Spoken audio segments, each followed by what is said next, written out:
Hey everybody, it's Jeff on the town. We're here in Rochester, Minnesota. We're talking with Will Forsman, owner of Cafe Steam. Not Steam Cafe, Cafe Steam. That's right. Great. We're going to talk about Cafe Steam here as we go. But first of all, Will, tell me, who is Will? Tell me about yourself. Well, my name is Will Forsman. I was born and raised in Iota, Minnesota, so just 12, 15 miles east of here. Spent a lot of my professional career in Rochester, striking out when I was about 20 years old, starting in the coffee industry and working my way up from kind of the basic level, working my way through the positions and ending up in an ownership position. But outside of coffee, I'm very passionate about things like travel, any sort of outdoorsman things like fly fishing. Don't necessarily hunt quite so much, but I enjoy the outdoors and avid musician, so local music. Going to any sport, any sort of local musicians, local art, and all the things that are kind of surrounding community and really make Rochester a really vital place for Southeast Minnesota. Musician, what do you play? Not play well, but play very poorly. I used to be a drummer in a number of bands locally, but eventually it became not necessarily a financially responsible decision as most musicians find out, I think, pretty early on. I have found, because I'm not very good, but as long as you're having fun. That's right. That's the important part. And that's kind of the part, is that a lot of musicians kind of get caught up in focusing on stardom, focusing on money, and that's never going to be a path towards success. You just have to enjoy what you do first. Exactly. So now you talked about getting into the coffee industry. What got you into the coffee in the first place? So I had actually started at a coffee shop that had occupied the space of our first location. It was called Press Coffee and Tea, and I had just started there as a summer gig as a dishwasher, and eventually developed a love for the interesting people that I was able to meet and get connected with Rochester, and it started to feel more and more like a community. Built a passion for coffee that eventually developed into my professional career, and in that transition from the former business and to what is Cafe Steam today, I took on an ownership position very early on in its beginning, and since then we've been able to expand from our first location at 315 South Broadway to now 4 locations. The second of which is in the Hilton DoubleTree, accessible through the Skyway. Our third location here, which is the building that we're in right now, the One Discovery Square. And then our fourth location in partnership with Thesis Beer Project out on West 2nd Street, that operates as a coffee shop in the morning from 6:30 to 2, and then from 2 on, it's a brewery and tap room. Okay, we're going to talk more about your 4 locations in just a second here. But first, tell me about, so you started off, you said, as a dishwasher, kind of worked your way up. And how scary / exciting is it to suddenly go, I'm doing this on my own now, starting your own thing? Terrifying, and you're never, and I should say, you're never truly on your own. So I do have 2 partners that I operate with, but I'm what you would call the operating owner. So I'm the one that is handling the day-to-day business and any sort of staffing related things, equipment related things, maintenance related things, and just the general coordination and oversight that's going on throughout the shop. Any executive decisions, I think, come down to me, but anything large that has to deal with the greater vision of the company, we decide as a group. And so to that goes to my partners, Kai Garcia and Nathan Staff, and then the Tracy and Hunter Downs family. So, but even still, there is that initial startup fear where eventually you get to that point of no return. A lot of small business owners experience this when they have that dream. It's all very exciting from the start, and your ideas flow very freely. Everything is very exciting, and you feel like it's all accomplishable right now. Well, right now it doesn't exactly happen. It takes 6, 7, 8 months to a year to actually see that vision come to fruition, and being able to maintain a level of excitement for the project that you're undertaking is really the toughest part of any startup, especially in small business. Well, I'm assuming you have a few, when you first start up, there's a few lean months. And you have to wait it through that to get to the part where it rolls. For sure. And a lot of times a business may or may not have a concept of what lean is to them. So you can often, I remember, in those first few months I was working, 12-hour days just on bar from that open to mid, and then I had an assisting manager who would come in and help close up, and those were some tough days, and that was simply because we didn't really know what we were doing, so we wanted to operate from a level of safety that said we're not going to put all of our money into staffing before we have it figured out what sort of daily sales we're looking at. So you can go off of the pro forma of the business that existed before you, but there's a reason that we took over from that business, and that is because they were not doing very well. So you don't necessarily want to use that as a model for your success. So you need to kind of strike out on your own as a business, really learn it by yourself, but you can loosely base it off of an understanding of like, okay, if I hit this number per day, then I can operate within some level of means. But things began to grow, and it accelerated very quickly. In our first year, I think we grew something like 50 or 60%, and that was from what we were evaluating from the business that occupied before, and it continued to grow at a level of 35-40% from there. And that was the point at which we realized we could open up a second location because our customer base had become there was a little bit of frustration over the level of seating that we were able to accommodate and the number of people that we were actually able to accommodate at that point. So we wanted to open up another, kind of split that bandwidth, and knew that the Skyway location was an opportunity for people to kind of be cut off in the middle. So if you're transiting, most of the people coming from Mayo or whatever are heading to South Broadway. If we can put a location in between them and us, then it would kind of split that bandwidth a little bit more. And now we should say that the day that we're shooting this, this is early January. Yep. This week is your 5th year anniversary? Yeah, today. January 13th is our 5th anniversary in business, which is both feels like it's not a very long time. It also feels like it should be a lot longer. I know how that is. Yeah, for sure. And so now we talked about the scariness of starting the one store. Yep. And then how cool is it to go, wow, we are to the point now we can open a second. We've got enough business to do that, and now you're up to 3 and 4 stores now. How is it? Stores or shops? Shops. I think that appropriate nomenclature. I think could apply to both. But we call them shops if we're going to. And we are internally we have code names for them, so then we can at least refer to them just by that rather than shop. But, sure. I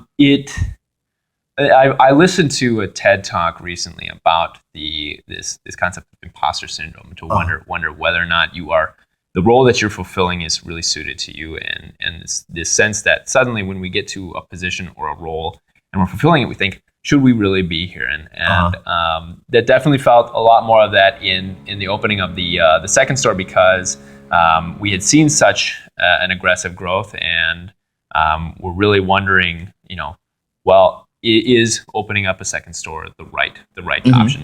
Luckily, finding out the second store has been successful, and so have the subsequent stores after that, and we that feeling kind of quickly tapered, but there is that initial feeling of like, okay, is this the right decision, and how are you really going to be able to evaluate that from a company that is so new? Was really tough for us, and my lack of business experience is definitely falls in line with that feeling of that questioning of whether you're supposed to be there. But the partners that I operate with are much more well versed in business, and while we share the same level of confidence for the business, they at least have a little bit more clarity and foresight into where that confidence is headed. Okay.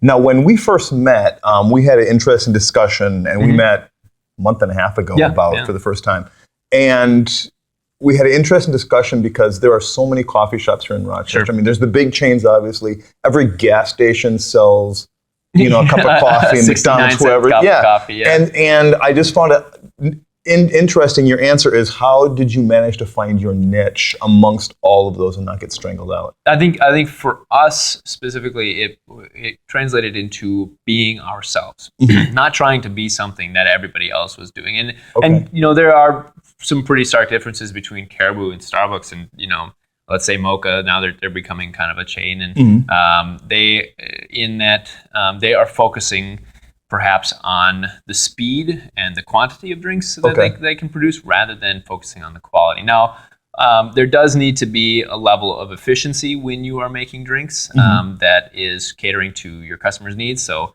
nobody wants to sit around for 15 minutes, waiting for their coffee, but you do need to take some more moments to focus on the quality of the drinks that you're making. That's drinks specifically. Outside of that, it's really the environment that you're creating. Are you creating an environment that is encouraging more sit-in traffic, or are you encouraging people somewhat subconsciously to keep moving, to grab and go? Yep. And so let's take Mocha for example. They have a drive-through. They don't have seating inside. So clearly that says you're supposed to get your things and go. Right. Starbucks, in any sort of their layouts, the way that any sort of arches or what the tile looks like on the floor suggests to people that they are to get in and get out, and it even marks where people are supposed to be moving. Caribou, I had not noticed that. It's a very clever way of designing buildings, especially with sometimes the way their bar is curved or what it says to you without actually saying it. Point you toward the points door. You towards the register and then points you back out towards the door. So they put a lot of thought into designing those buildings. We do not put a lot of thought into our design. Our design is, does it look cool? Does it feel cool? Yeah. Or does it feel inviting? It is very inviting. I hope so. I thought to come in and just go, hey, how you doing? Good to see you. Yep. And it's got kind of at least with our first location, it's got this very urban and industrial feel that feels like it's in a building that's 120 years old, and so it definitely feels like you're a part of history in a sense. And then in the newer buildings that we're a part of, we needed to adapt that same warmth of environment to these different spaces. So we're hoping to encompass that warmth and that inviting atmosphere into all of our stores, but each one of them feels, or at least visually, it looks a lot different than the last. Okay. So. And you talked about different blends of coffee. Do you get to decide on those, or how are those decided? We do. And I should tell you, I'm a non-coffee drinker, so I'm completely stupid on this topic now. So I'll just give you a little education into kind of the history of coffee, at least in the last, I would say, 40 years. We've seen a number of different waves. The wave we're in right now is called third wave, and this is it is somewhat of an antiquated term to refer to specialty coffee, which is what Cafe Steam brands itself as. It's a specialty coffee shop. The first wave is just that origins of coffee. How are we making coffee and figuring out how it is that we can make coffee not taste bad. And then the second wave of coffee is like, okay, how are we commodifying coffee? How are we taking it from what it was previously more of a specialty beverage and turning it into something that's accessible to everyone? And that was kind of the point at which you start to see Starbucks, you start to see these chains, and they're really focusing on that, again, quantity, not necessarily quality. Third wave, which is one that we occupy, focuses on that quality, and then going a little bit farther back and focusing on maybe the distribution levels, the farm levels. Are we looking at the kind of the structure of the businesses that are set up, whether they're certified in fair trades, whether they're certified as bird friendly, rainforest lines, any sort of thing like that. So now we're not necessarily catering to how we are consuming the coffee, but how are we making it so that it's something that's sustainable. And we, as a company, are taking it upon ourselves to make sure that all of the coffees that we source are fair trade organics. So they're not only better for the environment, but the money that you're using to purchase that coffee is now being evenly distributed so that the farmer can support themselves. Oh, okay. Well, that's great. And in choosing coffee, that gets us to a level where the coffee that we serve is within the upper 99th percentile of quality of coffee that is served. Okay. So you take that 1% of coffee that is able to be served in the world, and that's where our window, which leaves us with maybe not as wide a variety of the origin selections. Okay. But it leaves us a pretty good window of what flavor profiles are we looking for, what processing methods are we looking for, and how are we making it so that that's something that we can sustain. Right now, how we choose to find, and we don't necessarily do blends, we do single origins. So it is coming from where blends will maybe take a couple of different origins where coffee is growing and take them and combine them together to create their ideal flavor profile. Okay. We are taking a single origin coffee, which means sometimes it means it's just coming from one country. Sometimes it means it's coming from a country and then a specific farm. Sometimes there are things called micro lots or nano lots, where it's not just the farm that it's being produced on, but a single row of coffee or a coffee in a single patch on a certain elevation. Okay. And I actually got a chance to learn a lot more about that on a trip through Ethiopia and Kenya a few weeks ago, of how much energy is being put into processing this coffee and how important it is on our end to be able to make sure that we're ethically sourcing this coffee and making sure that it's sustainable. So that's one of the levels that we can go to, is actually going to origin and working with farmers and determining, okay, the coffee is good, but how can we work to support you in what it is that you're doing? One of the things that we're exploring with our partner roaster out of the city is called Tiny Footprint, is encouraging a carbon offset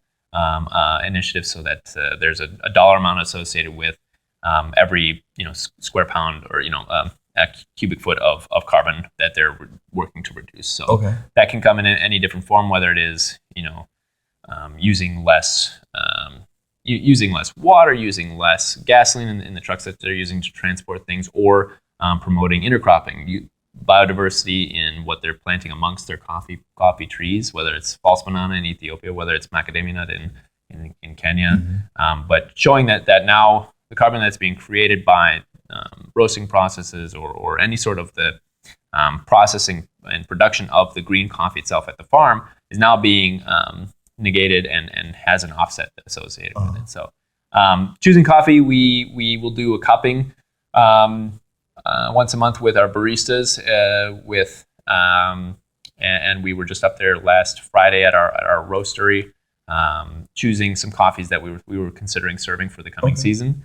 And the cupping is interesting in that you're taking 12 to 14 different cups of coffee, steeping just raw coffee grounds, and then sweeping those grounds aside with a spoon, and then taking it and very quickly aerating it over your palate. So you're actually taking it and going like that really fast, kind of like wine tasting. Like a wine tasting. Yeah, it's a very much like what sommeliers do. We're nowhere near the level of what sommeliers do, because what they do is in the stratosphere. But then we'll take the profiles that we've evaluated, talk as a group, and say, I really like this coffee, and here's why. And then work on getting that. So everybody kind of takes notes on, I like number 1, number 3. Yeah, and 2, either mentally or on paper. And sometimes you can go by scoring, but we're not at a level where we're proficient at scoring coffee to any degree. So okay. Now I saw a sign up that when I stopped over to the shop. Open mic nights. Open mic night. Tell me about open mic nights. It is another reason to get in the shop. Yeah. So for anybody who is in the music scene in Rochester, a wonderful way to become more connected to that is by participating in open mics. There are a number of open mics that are operating within the city of Rochester. We actually have one that has been going on the longest at Cafe Steam, and now you've got open mics at Forager, very well established, and then an open mic that just opened at the Rochester Arts Center. So if you're a musician trying to become more connected in the music scene, definitely encourage you to come out. It is on the third Thursday of each month, and the sign-up starts at 7 p.m. And you get your name on the list, and you can perform up to 15 minutes or 3 songs. So for those who are either trying to grow their following and become better connected, or if they're seasoned musicians that are just looking to better support the music scene, that's a great way to do it. So 2 questions about that. So for musicians, does it have to be original music, or does it be just something I'm working on? All of the above. I can bring my ukulele and play, because that's all I play anymore. Yeah, I pay ASCAP and BMI plenty of money, so you should be able to play whatever you want to play. And is it music only, or can like a comedian or a magician come in and try out some new material? Magicians, I'm a huge fan of. We tend to be a little bit. We do a lot of screening for comedians because we've had some in the past that be clean. Be clean, but also don't try to ruin our open mic, which we've had some people come in there with malintent, and there's a little bit of screening that will happen for comedians, but definitely encourage all performing styles to come out. Musicians, performing artists. We've had dancers. We've had. Any kind of if it can be performed on a stage, it can be done at Cafe Steam. Well, that sounds like fun. I'll have to check that out. Yeah, sometime. It can be. It's definitely leveled out in terms of how crazy it gets, but at the start, it was a little bit like the Wild West, because we weren't quite sure what was going to walk through the door. So what's next for you? That's a great question. For you or for Cafe Steam? Personally, I would love to do some more travel. I'd love to kind of learn to develop my role here at the shop as an owner, and continue to push the envelope of what can be done in Rochester. I think Rochester is very unique in the sense that if you want it to happen in Rochester, you better be the one behind the wheel making it happen. A lot of people complain because there's nothing to do. It's because we're really not doing anything to kind of push the envelope and make that thing happen in Rochester. Other cities are have an amenity surplus. Minneapolis is one good one that comes to as an example. There's any number of things that you can do on any given day, and you have options available to you. Exactly. From a coffee shop standpoint, continuing to support the community in that same way, I think is always our goal. Now, there are always going to be discussions about what the next phase is, but until money hits hands, nothing really happens. Everything is talk up until the point where you pull the trigger. Certainly. So never anything set in stone. I would love to see the business continue to grow as is, but if it were to grow farther than that, then I'm definitely encouraging of that too. Okay. One last question. Hit me. If you could do any job in the world, income, job knowledge, skill set is not a requirement. You just go pick something out of the air. Yeah. What would you do? And it's okay to say, what I'm doing now is awesome. But anything else, what would you do? I do love what I do, and honestly, I can't even consider a pathway to finding something else to do. However, if money were not an object, and that goes on both ends, whether I have an untold amount of money to spend on that job, or I have $0 to spend, and it doesn't matter how much I'm making from that job. There are kind of two thoughts that I had in my mind in kind of trying to envelop that travel aspect. I always thought working with the UN in some capacity would be really, really cool. I've met some UN peacekeepers while abroad, and just the things that they're doing are incredible, and the places that they get to go and the challenges that they get to experience are beyond what we can experience here, and in just a mental and physical capacity. Or train conductor. I thought train conductor would be really cool. That'd be awesome. All aboard! Fulfilling. Or paleontologist. I always wanted to play with dinosaurs as a kid. So you've got a number of things you'd like to hop on and do. Well, you fantasize about things, but I don't see myself doing anything else for a very long time. So. And I do have one more question that just popped in the head, because when we met, you were catering an event. You had a coffee machine set up and things around. Do you do a lot of that, or we do, can people contact you? Yeah, absolutely. If you send a message to reserve at steam.coffee, not .com, people, it is just .coffee. And we're available for grad parties. We're available for weddings. We're available for music festivals. We do a lot of music festivals, which are a lot of fun. And any sort of, if you believe that the application of a coffee bar or mobile espresso unit is suited to your event or to your function, we're totally open to it. Okay. Yeah. Great. Well, Will, thank you very much for taking the time to sit down with me today. Yeah, man. Folks, want to thank Will for joining us today. Always remember, follow us on whatever, Twitter. Subscribe, comment, be kind, tell your friends, whatever. This is Jeff for Jeff on the Town with Will from Cafe Steam. Thanks, and we'll see you next time. See ya! Let's take a walk down Main Street. We'll dance and we'll sing to the break of dawn all night.